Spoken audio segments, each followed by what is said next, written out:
When he speaks, his emotions are put aside. The only thing before him is this messenger is committed to delivering revelation. That's it. Whether it reaches somebody's heart or not, he knows that's not up to him. Because what goes in the heart comes from Allah. Otherwise, these are just sound waves. Whether they reach or not, that's not up to us. You get that? It's an incredible, incredible message inside وَمَا يَنْطِقُ عَنِ الْهَوَىٰ. وَالنَّجْمِ إِذَا هَوَىٰ مَا ضَلَّ صَاحِبُكُمْ وَمَا غَوَىٰ. Make the most of this series by downloading our free workbook for a guided contemplation of this powerful surah. But now we get to the meat of the matter on this ayah. I was going to get to ayah number 6. I'm going to get to ayah number 3. This is all we're going to do today. وَمَا يَنْطِقُ عَنِ الْهَوَىٰ. He says, think of it this way. A public speaker or a speaker, because the Prophet ﷺ is now speaking the Quran, so he's become a public speaker. What are the motivations of a public speaker? They want to be acknowledged. They want their idea to be heard. Somebody publishes a book. What is their desire? Inshallah, it will sit in the library collecting dust one day. No, their desire is millions of people are going to read this book. When somebody writes a PhD thesis, they're really hoping people do what? They read it. When you make a stupid post about what slice of pizza you ate and your amazing contemplation on the cheese, and you put it up on Instagram, you check all the time for what? Acknowledgement. Somebody saying, oh my God, that's so deep. I'll never eat pizza the same way again, etc. You're looking for something because a speaker, a presenter, when they present their idea in public, they desire acknowledgement. They desire to be heard. They desire to be understood. Maybe they desire to be praised. Maybe they desire to be, seen, valued. Wow, that was ingenious. Maybe they desire to be put on a social position. I want to learn more from you. Maybe they desire that. But there are desires behind speech. Like if I'm sitting here giving you this lecture and 2 of you are talking, it will annoy me. It'll annoy me because I'm desiring to be heard right now. And you're taking away from that. And it's agitating me because I'm directly impacted by what you're doing. Right? The Prophet ﷺ is being described as something different. When he speaks, he has no desire to be heard, no desire to be acknowledged, no desire to be appreciated, no desire to be followed. He's only doing this because Allah told him to. And none of his personal ambitions or emotions, conscious or subconscious, are part of the equation. This is the most incredible expression of pure, like 1,000,000% pure sincerity, because this is a level of purity. I don't know if it's humanly possible for the rest of us. I don't know if it is. But there's one thing I can tell you when talking about the Quran, because this is tied to the delivery of the Quran. He says, "Ma akunu li an ubaddilahu min tilqa'i nafsi." It's not up to me to change it from myself. The Prophet doesn't decide what words will come out. And by the way, most of the time that words that were coming out were offensive. And when somebody's angry, and then the next ayah is even more offensive, and then they get angrier, and the next ayah is even more offensive, and then on top of that, you should know you're going to be in Jahannam. And congrats to the believers that are getting beat up. Oh my God, this is like, maybe, in my mind it would be, how it would be, maybe I shouldn't say this right now. Maybe I'll recite this surah later when there's nobody listening, or when I'm around a less hostile crowd, then I'll recite this surah. Right now I'm explaining Surah Najm to you, but you're all willingly listening. You took time, money, effort away from family to sit here and listen. You think this was the situation of the Prophet ﷺ? There's a bunch of mushrikun, atheists, materialists, anti-Islam, like dictators, narcissists, in front of him and he's reciting the Quran and they're making noise, does he stop? And you say, maybe I should go to a more willing audience? No. Clearly, وَمَا يَنْطِقُ عَنِ الْهَوَىٰ. He's delivering the Quran no matter what the response. He's not concerned with the viewership and the following and the comments. Most of us, when you post anything online, I don't care if you're a public speaker or not, you post something online, what do you check? Comments.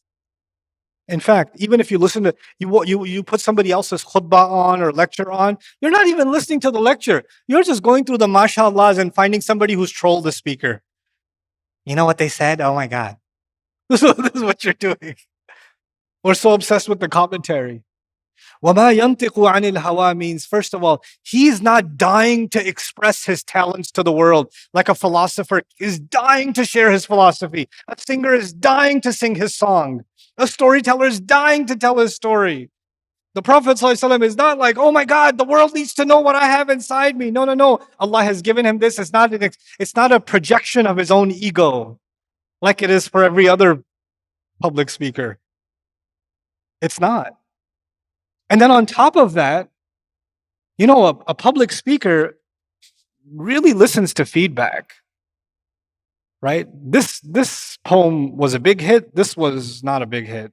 This speech went really well. That one didn't. Now I'm going to change my style to cater to the audience because I need to nurture my audience. And by the way, now this is a multi-billion-dollar, trillion-dollar industry. How do you nurture an audience and how do you cater your message to pander to an audience better and better? Isn't that what social media analytics are now? Isn't that what people are doing degrees in now? You know, marketing degrees and social media analytics degrees and trends, studying trends and behaviors and all of this to what? Get engagement, get a crowd, get an audience. And all of it is just, Allah just pours acid over it, just saying, مَا يَنْطِقُ عَنِ الْهَوَىٰ. He's not concerned with what people want to hear. He's just not concerned with that. He's just Quran. You know, I'll tell you something personal as I conclude this. This is, by the way, I said this to you out loud, but you can take this. This is for you to, you know. When I was developing Quran Week, this program, before this, when I was traveling, I was doing another program called Story Night. And Story Night is my pent-up desire to be a comedian, masked with Dars al-Quran. Like, I enjoy myself in Story Night. I love telling stories. I love, you know, this academic geeky stuff. This is one side of me. There's another side of me that is the opposite of this. It's entirely stupid. And that's the side of me that comes out in Story Night. And it's just 3 hours. It's entertaining. It's kids are there. They're having a lot of fun. Non-Muslims come and enjoy themselves. It's easy. It's no hard work. It's on autopilot. I have to do nothing for it. Then I was like, let's go to communities and contemplate a whole surah of the Quran. And you know what my team said? Who's going to come to that? People aren't ready for that. People have TikTok attention span. After 90 seconds, 90 is too long, 30 seconds. They're going to try to swipe you in the first day. People are going to say, I'm not coming back to this. This is too much. It's too much stuff. There's too much material. It's too deep. It's too heavy. That's not what the public wants. I was like, yeah, but the thing is, tadabbur of the Quran is dying. We're not doing it as a people. And I had to make a decision whether one of you shows up or none of you shows up. I'm going to do tadabbur of Quran. And I want to act, even if I can ignite one person to start doing tadabbur of Quran in one community, I'm good. But I could have been sitting at Bayyinah campus doing this in front of a camera. I could do that. I've done Surah Yusuf like that, Surah Al-Kahf like that, Surah Al-Imran like that. I was like, no, I want to travel and take the hard work with me. You know, and part of the mental blocks I had is, I don't think this is going to work because it's not a desirable program, because it's too much work. And then there are ayat like these that slap you across the face.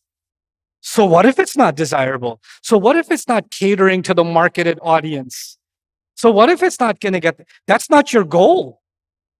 That's not your goal. I have to cleanse myself to the point where 2 of you are sitting here, 200 of you are sitting here, 2,000 of you are sitting here. Makes no difference. That's when I've understood something from وَمَا يَنْطِقُ عَنِ الْهَوَىٰ. When he speaks, his emotions are put aside. The only thing before him is this messenger is committed to delivering revelation. That's it.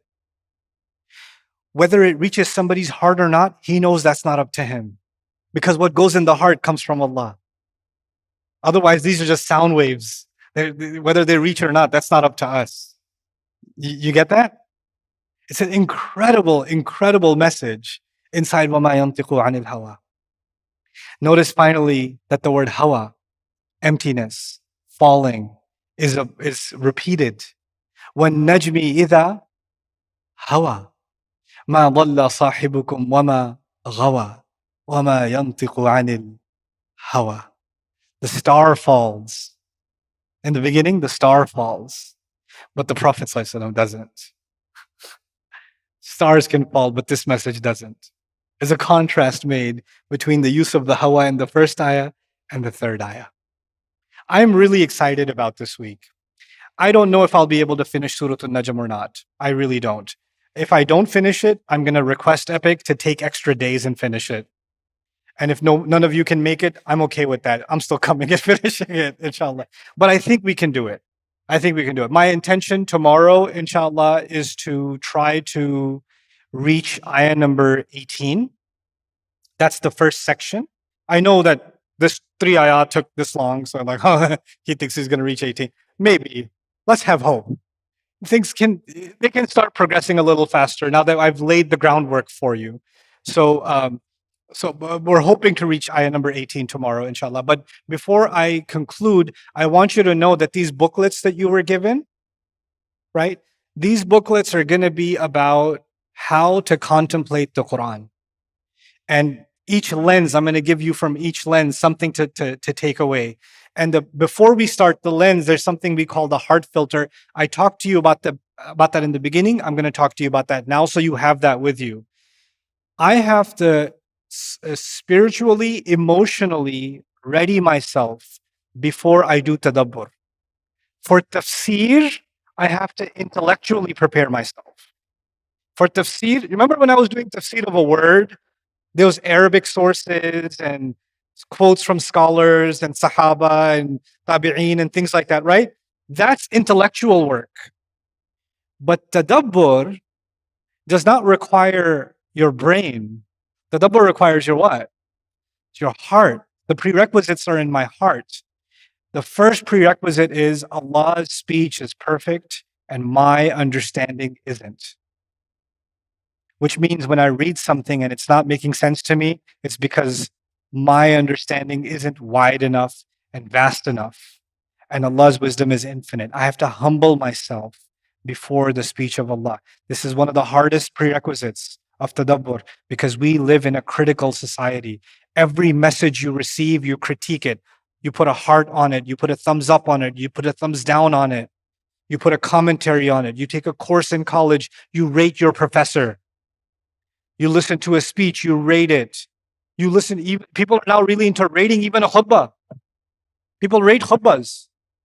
And it's become such a practice. I gave a khutbah one time. A brother came up to me. That was really good. But if you use this ayah and this ayah, would have been better. I was like, this is ratemykhutbah.com now? Like I'll give you a 7.5. I wasn't looking for a score, bro. But we're now rating Islam too. Who's your favorite speaker? What score do you give him? This stupidity has to stop. This nonsense has to stop. Kids used to do this for athletes, for basketball players. People do this for UFC fighters. And now you do this for sheikhs. What is this? This is the religion now? We've molded the religion into this because why? Because what our heart desires is more important than the message. So if a speaker has an accent, or a speaker isn't charismatic, or a speaker is too old, you're like, I can't pay attention. It's not entertaining enough. It doesn't give me that high, there's no jokes in his speech. Yeah, they're not. The people I listen to, they're really boring. They're really, but I love them. I literally have to stop every 5 to 7 minutes because my eyes are rolling up, but I still listen to them because I get more benefit from them than anything else. Than anything else. The Quran is not there to cater to you because it came from your master. The master doesn't cater to the slave caters to the master. That's a shift in attitude when I come to the Quran. That's my heart filter. I cannot come to it like a critic. I can't come to it like a product on Amazon. I only give it 2.5 stars. You know, not like that. The next filter in the Quran, I'm looking for something. I'm looking for guidance. I'm not looking for information. I'll get the information, but the goal wasn't information. The goal was what? It was guidance. As you contemplate today, your homework assignment, 3 ayat. All we've done is 3 ayat. Your homework assignment is, what guidance am I getting personally from these 3 ayat? What do I get from these 3 ayats? I mean, I've shared some tafsir comments with you. I've shared what it means. I went through the vocabulary and all of it. That's tafsir. Now we got to do what? Tadabbur. What does this mean for me? I shared some tadabbur from وَمَا يَنْطِقُ عَنِ الْهَوَى with you, but you must have your own. You must do the work yourself. This is Allah speaking to you. Allah speaking to me. Everyone, لِيَدَّبَّرُوا آيَاتِهِ. Somebody asked a beautiful question and I'll conclude with it. You can turn this off now. Beautiful question. He said, the Sahaba had so many opinions. Why? And how come they just didn't tell us what the Prophet said about the Quran? It would have been easier. The thing is, Allah designed this Quran in a really incredible way. He didn't say so that the Prophet reflects on it. He said, لِيَدَّبَّرُوا آيَاتِهِ. So they reflect on it. لَعَلَّكُمْ تَعْقِلُونَ. So you understand. Who was supposed to ask questions about the ayat and ponder about the ayat and wonder about the ayat? Who was supposed to do that? We were. If the Prophet ﷺ, my theory is if the Prophet ﷺ started doing tafsir of the Quran, he'd still be alive. There's too much wisdom there. Allah would keep him alive longer than Nuh alayhi salam. Because it wouldn't be done. And even if he did the most brief tafsir of the Quran, he described one ayah with one hadith. If he did that, you know what would happen? Nobody would ever contemplate the Quran again. You know why? Because we'd say, how can I speak after the Prophet has spoken? How can I speak? I can't have any thoughts about this because the thoughts have come from the ultimate authority, the Prophet himself, God's authorized teacher. Allah gave us this Quran and He spread it around the world and He said, this is ayat for people who will contemplate. Imagine the first century, 10 years after the Prophet ﷺ, people have reached Abyssinia, China, India, they're all over the place. Those people, when they're hearing the ayat of the Quran, they're like, do you have a tafsir with this? Can I read? What were they doing? They were hearing the ayat, and what were they doing with the ayat? They were contemplating.